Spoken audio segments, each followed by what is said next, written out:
Thanks for joining us for the second Cybersafety for Parents podcast, hosted by Life Education and Intel Security. I'm joined once again by Brett Hanneth from Intel Security and Alex Merton McCann, Intel Security Cyber Mum. Last session, we explored the latest developments in technology and what this means for your young family's daily lives. We underlined some risks children and families can face, as well as how best to deal with them. Brett, Alex, let's explore how children spend their time online. Sure. Well, the research has shown that over 40% of teens and tweens spend over 2 hours a day on their mobile device. Yeah, and that does send some alarm bells ringing for some parents, because we can't always track where the kids are and what they're doing online.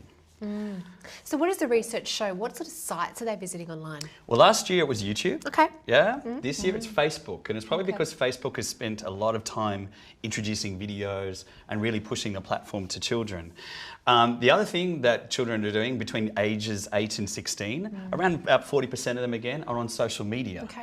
Now, this is despite the fact that the majority of social media sites aren't available to kids under 13. So it's really interesting. Girls are a lot more active on social media, around 64%, compared to just around 35% of boys being active. And we've obviously in the previous session, we discussed how 1 in 3 children are actually hiding their activity from their parents. So there's things that we just really have to look out for when they're acting a little bit secretively. I think the other thing we've got to be concerned about is photo sharing. It's huge. Yeah, I mean, I share a lot myself. They're all tame, but but not everything is tame online. And the thing that kids need to be aware of is that when you do share a photo, it can have consequences. That's very concerning, Brett. So what do you think we can do to encourage our kids to share photos safely and responsibly online? Well, I think the first thing we need to do is just educate them what is responsible behaviour, what we can and should be sharing as opposed to not sharing. Sure. I think as parents, people also need to be aware that there are new apps out there so that children can download and actually store photos away where a PIN code has to be entered for you to actually have access to it. So we really need to be aware of how they're not only taking photos and what they're taking and educate them on what's good, but make sure that they're not using apps that hide things.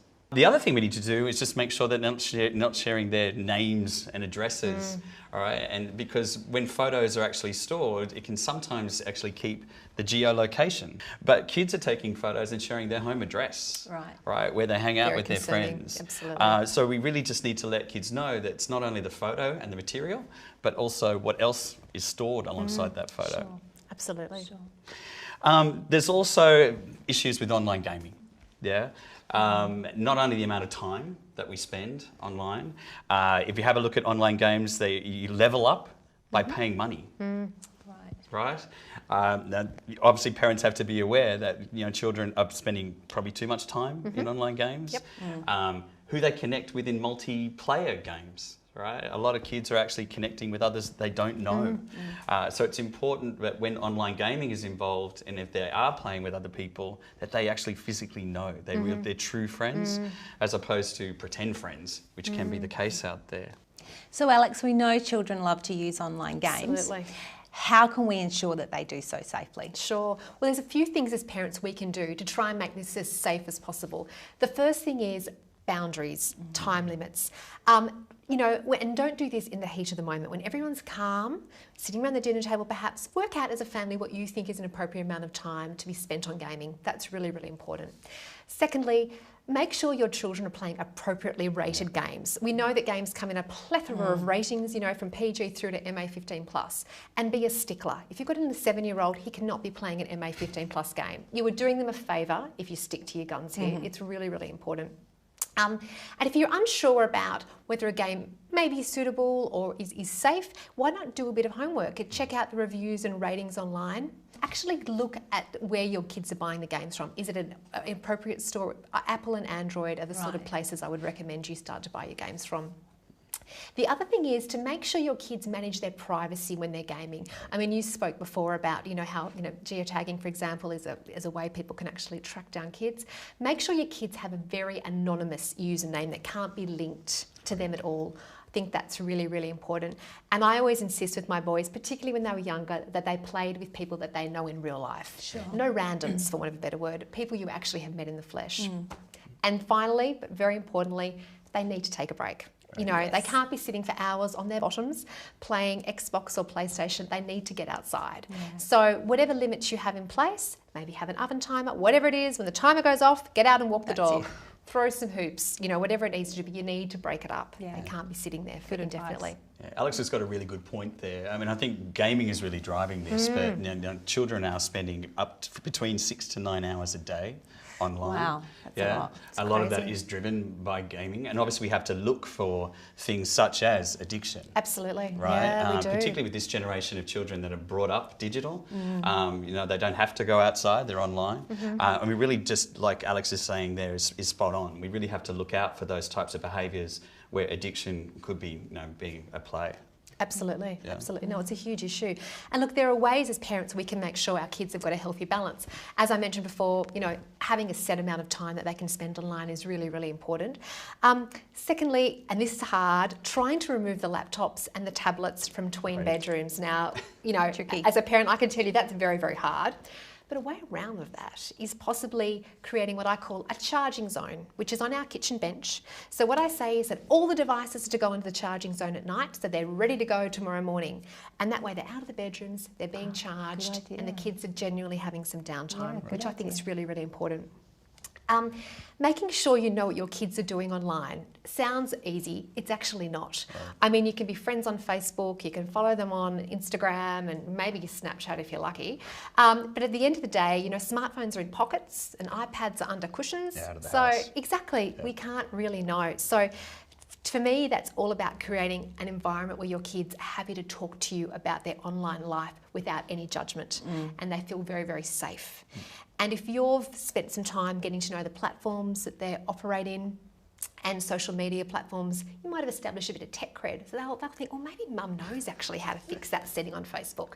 They will come to you with a problem. Another thing we have to be aware of is geotagging. Everything that we do, either moving around with your mobile phone, we're being tracked. All right. When you download an application, it says we would like to use your location. Now that may be useful with Google Maps. You obviously want to know where you are. But when people start taking photos, uploading them, sending them to people, their geolocation or their physical location can be shared with others. And that can obviously encourage some people to give away their location without them actually knowing. So we had to be very aware with that. Everything is traceable these days. So we encourage people when you're downloading these apps, no, don't give away my location. Or when you're uploading photos to these sites, no, don't give away my location.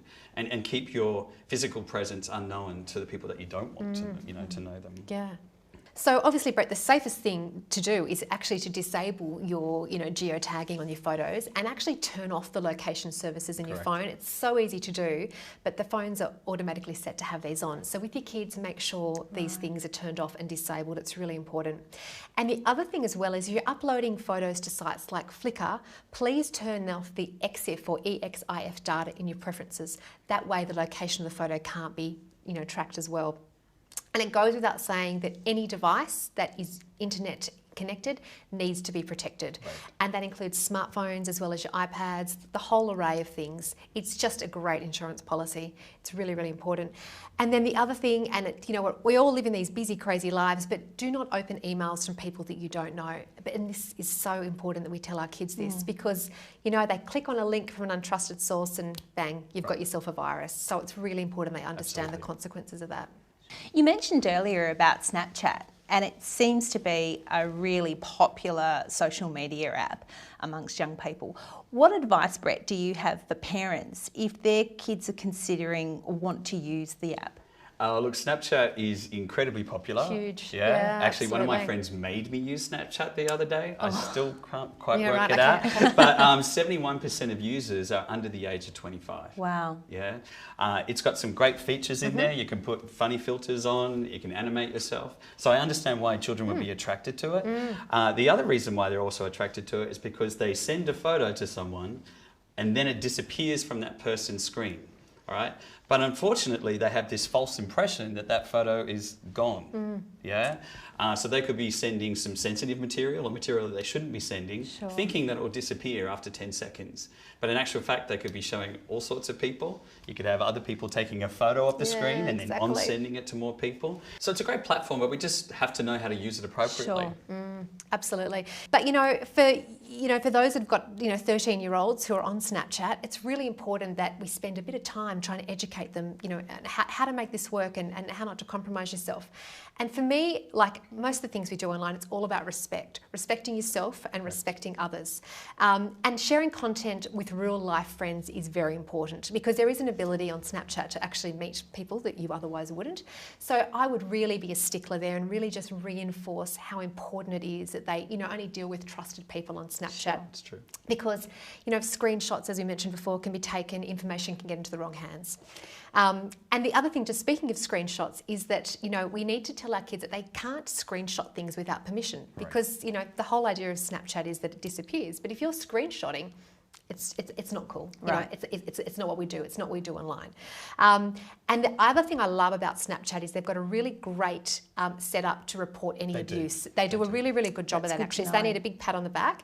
So as parents, if you've got any issues or your kids come to you with issues, there's a great site, safety@snapchat.com, and they respond very, very quickly to any issues. So I'd strongly recommend, if you need to use it, please go right ahead. We can see from the study by Intel Security that children may experience a variety of challenges when it comes to the online world. The Life Education program has 2 modules, Be Cyberwise and It's Your Call, supported by Intel Security, and aimed at equipping middle and upper primary students with the correct knowledge and skills to face these challenges. Our modules explore issues such as safe and respectful online behaviour and responsible use of technology. As you can see from this clip, children may not always understand the consequences of the choices they make. This is a summarised clip from one of the videos we show in the Life Education program.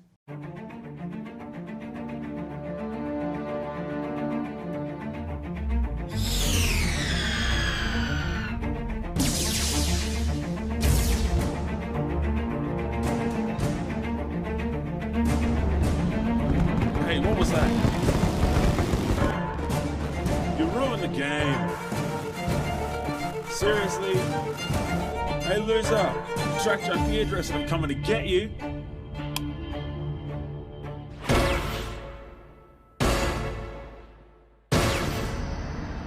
Dude, what happened to you?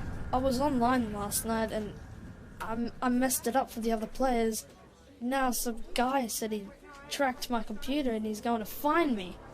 Sounds like this game's messing up your life. I think maybe I'm going to take a break for a while.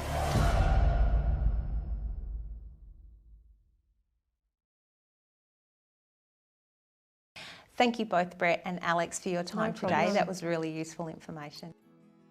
If you or your child have any questions about behaviour online or would like to report inappropriate behaviour, you can do so on the Office of the Children's eSafety Commissioner's website. There are links to all of the resources we have mentioned below this video on the Life Education page. Join us next time for a session on understanding new technology and how to get the most out of this for your family. And be sure to keep the conversation going with #Cybersafety. Thanks for watching.